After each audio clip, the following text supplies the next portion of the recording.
салом бинандагони гиромӣ, имрӯз 28 апрел ва ин барномаи ахбори озодӣ аст ки охирин хабарҳо аз Тоҷикистону ҷаҳонро пешниҳоди шумо мекунад. Дар нашри нави барнома ин матлабҳоро дорем.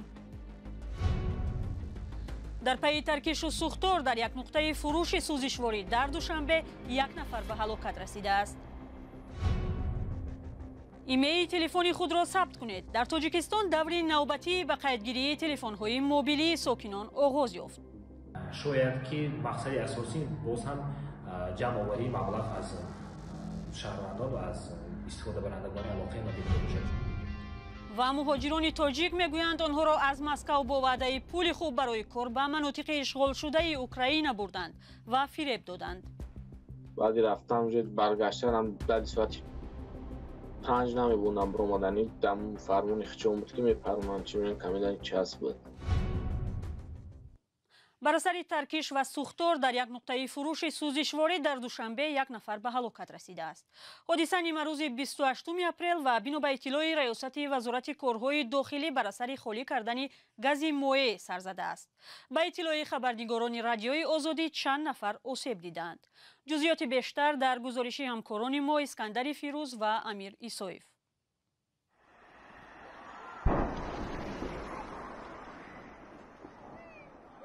соати 3:28 апрел дар рӯбарӯи донишкадаи санъати Тоҷикистон пайи ҳам 3 инфиҷор ва ба дунболаш оташсӯзии шадид рух дод. тибқи мушоҳидаҳои хабарнигорони радиои Озодӣ 2-3 дақиқа қабл аз инфиҷор болои нуқтаи фурӯши сӯзишворӣ дар муқобили бинои донишкадаи санъат дуди ғализи сиёҳе намоён шуд. пас аз инфиҷори пайи ҳами дуввум ки хеле шадид буданд, озими маҳалли ҳодиса шудем. саҳни ҳавлии донишкада аллакай пур аз донишҷӯёни берун баромада буд ва бархе аз донишҷӯ духтарон дар ҳолати бад вале бидуни нишонаҳои ҷароҳатҳо рӯи замин мехобиданд. пас аз 2 дақиқа инфиҷори севум бо шиддати камтар рух дод ва ҳамин лаҳза нирӯҳои полис ва хадамоти оташнишонӣ ба ҷои ҳодиса ҳозир шуданд. дида шуд ки оташсӯзӣ дар нуқтаи фурӯши сӯзишвории Сора Ойл рух додааст. тақрибан баъд аз ним соат ки маҳалли донишкадаи санъатро тарк мекардем, оташсӯзӣ ҳамчунон идома дошт. кумитаи ҳолатҳои фавқулода ва мудофиаи граждании Тоҷикистон иттилоъ дод ки таҳқиқи ин ҳодиса оғоз шуда, дар натиҷаи он касе осеб надидааст.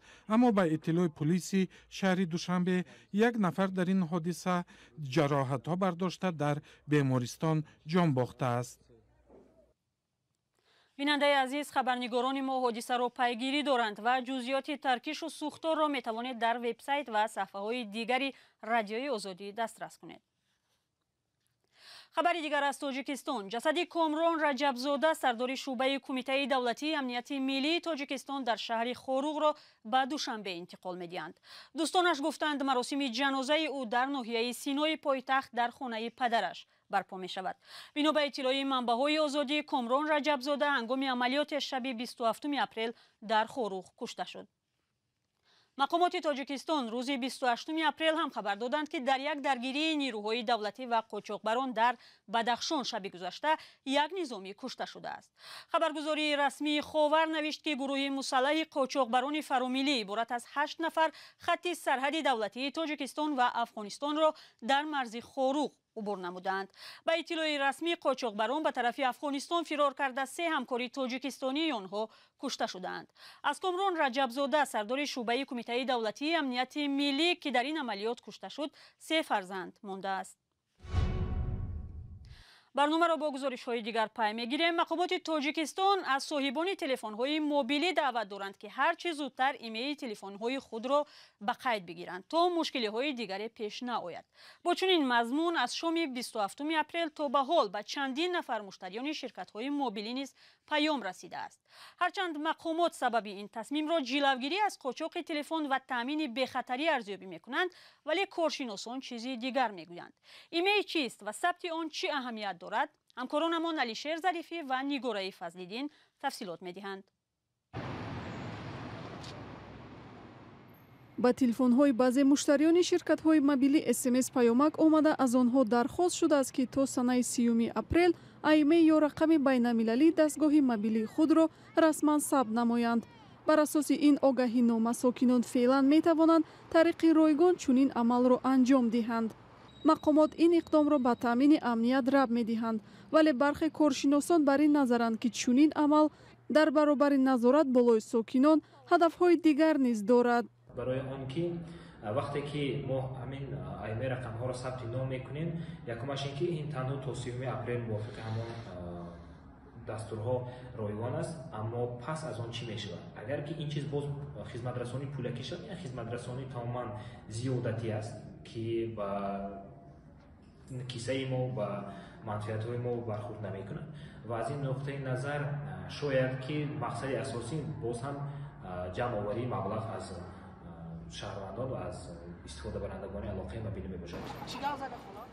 ҳукумати тоҷикистон қарори сабти рақами аймаи ҳама гуна телефони мобилӣ, планшет ва ноутбукҳоро моҳи марти соли 2020 содир карда буд. масъулони хадамоти алоқа эҳтимоли пулакӣ шудани хизматрасониро дар ин самт тасдиқ намуда таъкид мекунанд, ки ҳадаф пешгирӣ аз амалҳои ғайриқонунист.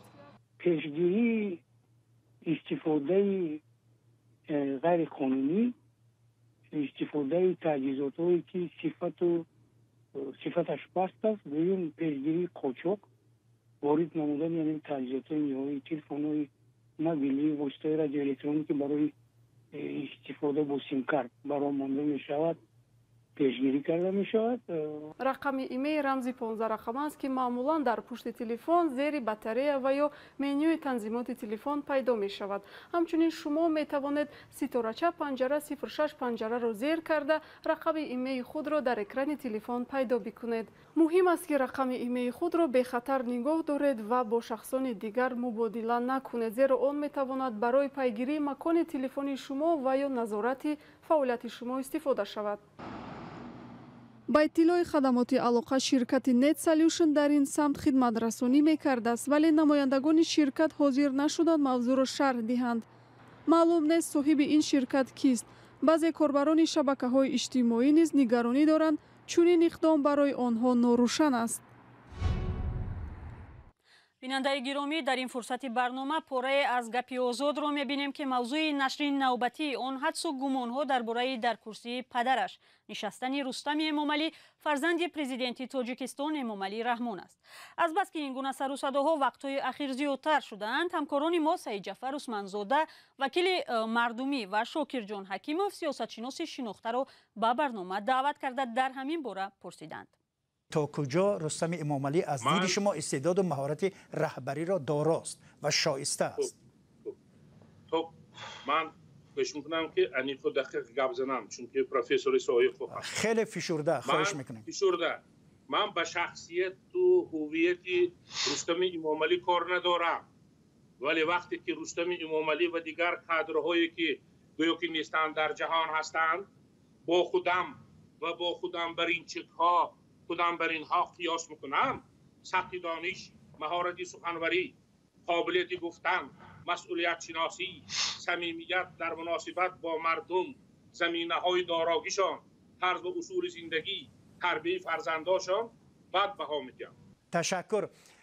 جناب سید جعفر عثمانov به شما میگذاریم، یعنی که میخوایم بدانیم که تا کجا رستم امامعلی از دید شما استعداد و مهارت رهبری را داراست. مرحمت تا کجا شایسته است؟ ببینید، سرول از اون که این شخصیت در عائله پرزیدنت کلان شد. ببینید در اونجا مدنیت و اخلاق و طرز عائله‌داری دیگر است، عادی نیست. پرزیدنت با مثلا همه وزیرها متخصصون گفت و شنود میکنند، گپ میزنند.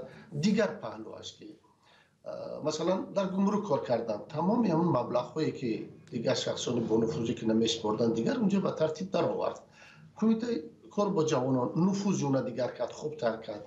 در حکومت شهر هم خیلی تغییرات زیاد هست. خیلی من شخصا شما رستم امامعلی از پیش ندیدید، در صحبتش نبودید. من شخصا بودم در صحبت همین آدم. همین شخصیت باور کنید بسیار حلیم، بسیار خاکسار، بسیار با تمکین، نگاهی بلند ندارد، گپ نمیبرد، داد نمیزند. یگان وقار، یگان چیز المنتی مثلا که آدم شان و شرف پس کند یا که محدود کند نیست. در حضور آدم بسیار خودش آزاد حس میکند، بسیار نگاه گرم دارد، بسیار یک صحبت گرمی همین یک عادلانه دارد و من حس نکردم که این آدم بی‌سواد است.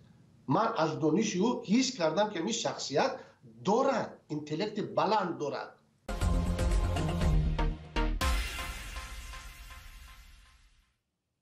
برنامه گپی آزاد فردا ساعت 14 به وقت دوشنبه و ساعت 12 به وقت مسکو در وبسایت رادیوی آزادی و همین کانال آزادی ویدیو در یوتیوب نشر می شود. در پی یک تحقیقات رادیوی آزادی و نستایش ورمیا معلوم شده است که شرکت با نام ابز بلیرایست مهاجران مهنتی را برای کوفتن خندق‌ها در زمین یخبسته به قلمروها از سوی روسیه غصب شده اوکراین برده است. مهاجران تاجیک میگویند بعدی انجام کار به آنها معاش وعدگی را ندادند، ولی شرکت این ادعا را رد کرده است. تفصیلات خلاصه تحقیقات و نظر مهاجر فریب خورده را در گزارش از شهلای گلخوجه ببینید. ماه январи соли 2023 шаҳрванди 27 солаи тоҷикистон Нурулло аз Москав барои кор ба вилояти Запорожье ҷалб шуд. Гурӯҳи иборат аз 35 муҳоҷиру Сергей Коноплёв, коршарики корхонаи АБС Белрас дар вилояти Москав ба хотири анҷоми корҳои сохтмонӣ киро намуд. Ин муҳоҷирон таҳти раҳбарии Нурулло бояд хандақ ва паноҳгоҳҳои зирзаминӣ меканданд. Бар ивази кандани як хандақ ба муҳоҷирон дар маҷмӯъ 800 000 рубли русӣ ваъда шуда буд. Ин коргаронро дар қаламравҳои ишғолшудаи вилояти Запорожье чӣ мегузарад تشویش نمیداد. ما رفتیم کار کردیم که اونجا بعد سرشی دیگه او بعدی رفتم اونجا برگشتم در ساعت 5 نمیبوندم برآمدنی دم فرمون خچون بود که میپرونن چی میگن کمیدن چسب بود دیگه اگه اون وزموز نبود طرفو برای دیگه خود نمیشه اومده. اما اتوبوس خچون زکس میکنن چی میکنن با هم گروپ همین روی میای. мушкилот баъди анҷоми корҳои сохтмонӣ оғоз ёфт. ба Нуруллов ва ҳамкоронаш 800 000 рубли ваъдашударо надоданд. Сергей Коноплёв ба муҳоҷирон тақрибан 600 000 рубл пардохт карда аз додани маблағи боқимонда худдорӣ намудааст. дар пай муҳоҷирон аз идомаи кандани хандақ даст кашида тасмим гирифтанд ки ба Москав баргарданд. аммо ба гуфтаи Нурулло теъдоди аз онҳо бинобар бепулӣ натавонистанд қаламравҳои ғасбшударо тарк кунанд ва то ба ҳол мунтазири маош ҳастанд. Нурулло мегӯяд ӯ ва ҳамроҳонаш баъди баргашт ба Москав ба зидди корфармо ба пулис шикоят карданд. пас аз ин кормандони пулис Нурулло ва ду коргари дигари тоҷикро боздошт кардаву онҳоро дар доститонӣ тарс доданӣ шуданд.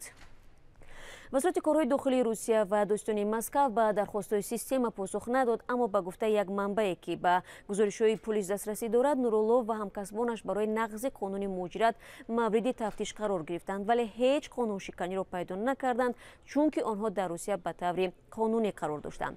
коршарики АБС Белрас Сергей Коноплёв нахост ба суолҳои система посух бидиҳад, аммо рад накард ки муҳоҷирони киро намудааш дар вилояти Запорожье кор мекарданд. дар ҳамин ҳол як манбаи наздик ба раҳбарияти ширкат ба система гуфт ки қурбониёни ин ҳодиса худи соҳибкорон мебошанд.